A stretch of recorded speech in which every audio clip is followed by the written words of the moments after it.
सुनो, ये love marriage ठीक होता है या अरेंज मैरिज? अरे करेला चाहे उबाल के बनाओ या तल के बनाओ, रहेगा साला कड़वा ही।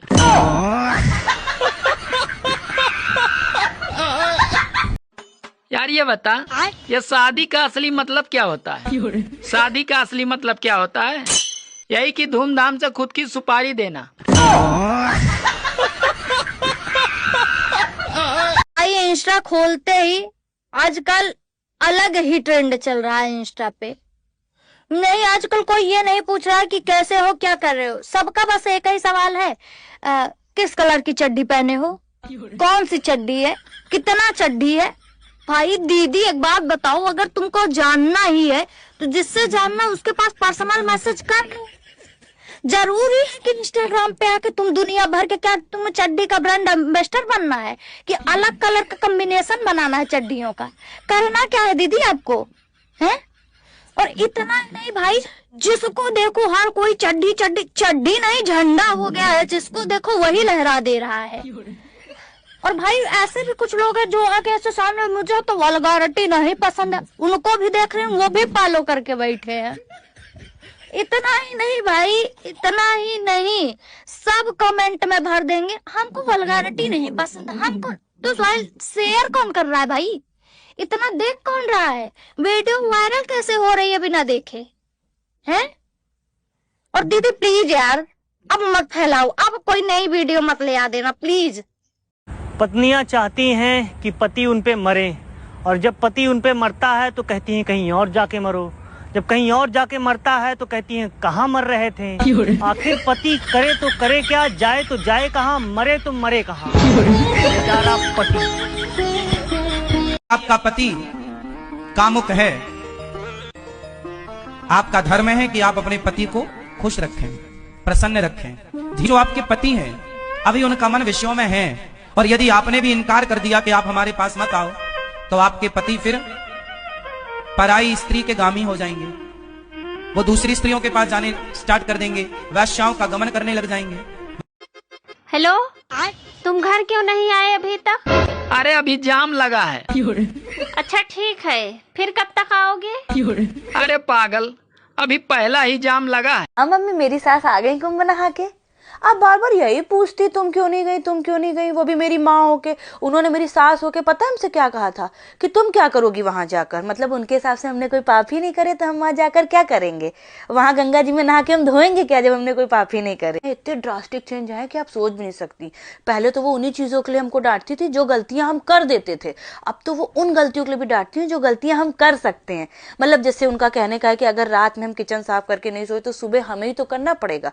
तो वो कहती चाहे 2 बज जाए किचन साफ करके ही सो। हर आदमी अपनी चीजों के लिए खुश होता है, मेरी सास मेरी चीजों के लिए खुश होती है। पता है जब उनकी नंद आती है तो वो इतनी खुश नहीं होती, हमें तो लगता है उनका मुंह भी बन जाता है। लेकिन जब मेरी नंद आती है तो वो इतनी खुश हो जाती है कि पता नहीं उनको कौन सी खुशी मिल गई है। अच्छा, कुंभ के आने के बाद हमने एक और चीज नोटिस करी कि वो हमको डायरेक्ट किसी गलती के लिए डांट ही नहीं रही। कभी पापा जी से कहेंगी, कभी इनसे कहेंगी, मतलब दीदी तक को फोन करके बता देती, लेकिन हमको पता ही नहीं चलता है कि ये गलती हमसे हो गई। हमको तो बाद में 2-3 दिन बाद पता चलता है। हाँ, और हमको जब डांटती भी हैं तो हमको नहीं कहती हैं कुछ, पता है आप लोगों को कहती हैं, कहती तुम्हारी माँ ने कुछ सिखाया ही नहीं होगा तो तुम करोगी कैसे। मतलब हमारी क्या गलती, आप ही ने हमको नहीं सिखाया। हम सोचते हैं मतलब कितनी अच्छी सास है जिनको हमारी गलती नजर ही नहीं आ रही। और आज तो पता हद ही हो गई, आज तो इनको डांट दिया खड़े खड़े। कह रही थी और करो शादी, तुम्हें ही बहुत पसंद थी ना, देख लिया शादी करके क्या पाया। मतलब इनकी गलती है कि इन्होंने हमसे शादी करी, हमारी कोई गलती नहीं। ऐसी सास भगवान सबको दे।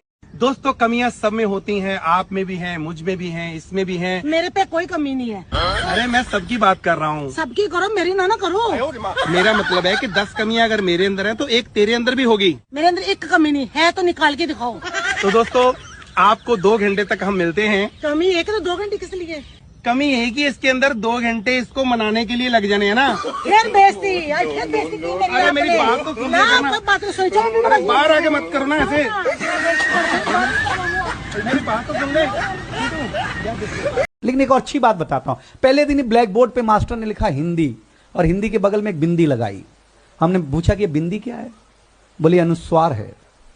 हमने कहा सर हमने रविवार सुना, सोमवार सुना, मंगलवार सुना, ये अनुस्वार क्या होता है? बोले ये हिंदी का श्रृंगार है। घर आए तो मैंने देखा मेरी चाची ने बड़ा सा अनुस्वार लगा रखा था। हमने चाची से पूछा ये क्या है, बोले चाचा हैं। मैंने कहा चाचा हैं, तो कंफर्म करने के लिए भाभी के पास गए। मैं भाभी ये क्या है, बोले बाबू भैया हैं। हमारा माथा खराब हो गया। हम शाम को वॉश बेसिन में मुंह धो रहे थे तो देखा चाचा नल की टोंटी से चिटका हुआ है, वॉश बेसिन के आईने से चिटका हुआ है। चाचा को जब मैं कमोड पे चिटका हुआ पाया, भाई साहब मैं सही बताता हूं, सवेरे आप कहीं भी लगाते हो, शाम को कहीं भी लगा देते हो यार। ये है पतियों की मार्केट वैल्यू।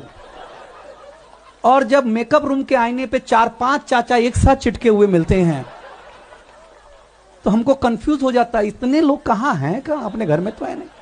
अच्छा एक बात बताओ, आदमी जब मर जाता है तो आदमी क्या बनता है? भूत। भूत, करेक्ट, भूत ना।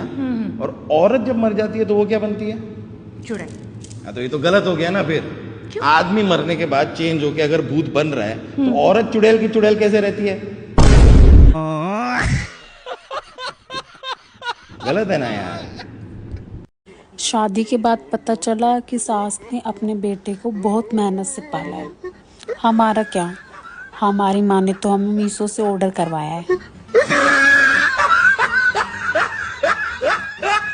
भाई आज बहुत दिन के बाद कॉलेज गए थे, है ना, कभी कभी चले जाते हैं मन करता है तो। अब भाई गए तो वो हमसे सवाल पूछ रहा है, बताओ इतना दिन के बाद आए हैं, हाल चाल पूछो, सवाल पूछने की कौन बात है?